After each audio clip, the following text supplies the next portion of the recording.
ময়নাগুড়ির শতাধিক প্রাচীন রাধিকা লাইব্রেরি সযত্নে ফিরিয়ে আনার দাবি রাধিকা লাইব্রেরি উন্নয়ন মঞ্চের। ময়নাগুড়ির শতাধিক প্রাচীন গ্রন্থাগার রাধিকা লাইব্রেরি সযত্নে ফিরিয়ে আনার দাবি রাখল ময়নাগুড়ি রাধিকা লাইব্রেরি উন্নয়ন মঞ্চ। লাইব্রেরির অবস্থা দিন দিন শোচনীয় হয়ে যাচ্ছে, জমি দখল হয়ে যাচ্ছে কিছু দুষ্কৃতীর হাতে। পুরো বিষয়টি আজ জেলাশাসক দপ্তরে জানালো ময়নাগুড়ি রাধিকা লাইব্রেরি উন্নয়ন মঞ্চের সদস্যরা। ময়নাগুড়ি রাধিকা উন্নয়ন মঞ্চের তরফ থেকে জনস্বার্থে উক্ত লাইব্রেরির জমি জরিপ থাকা সত্ত্বেও দখল হয়ে যাচ্ছে। একাধিকবার ব্লক ভূমি ও ভূমি রাজস্ব আধিকারিকের কাছে শরণাপন্ন হয়েছে, কিন্তু তার কোনো সুরাহা হয়নি। আজ তাই জেলাশাসক দপ্তরের কাছে পুরো বিষয়টি জানানো হয়েছে রাধিকা লাইব্রেরি যত উন্নয়ন মঞ্চের তরফে। এই লাইব্রেরির সংস্কার সহ ও লাইব্রেরিতে থাকা প্রাচীন বই সংরক্ষণের বিষয়টিও বলা হয়েছে এখানে।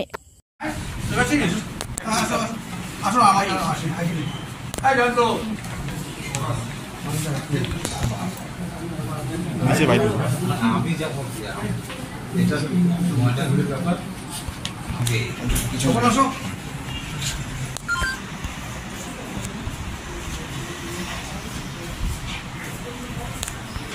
তুমি নিজে বক্তব্য বলুন।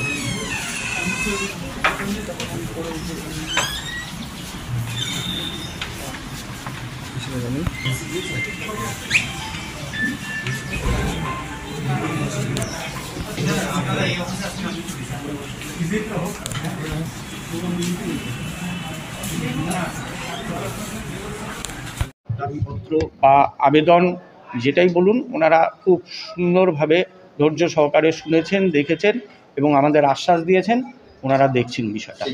শতবর্ষ প্রাচীন লাইব্রেরিকে টিকিয়ে রাখার জন্য প্রশাসন যথোপযুক্ত ব্যবস্থা নেবে এই আশ্বাস আজকে আমরা পেলাম। এতে আমরা স্বপ্ন দিতে পারি যে লাইব্রেরিটি টিকবে এবং জনসাধারণের যাতে সহায়ক হয় উঠে সেই চেষ্টাই এখন করা হবে। কত বছর পুরনো এই লাইব্রেরি?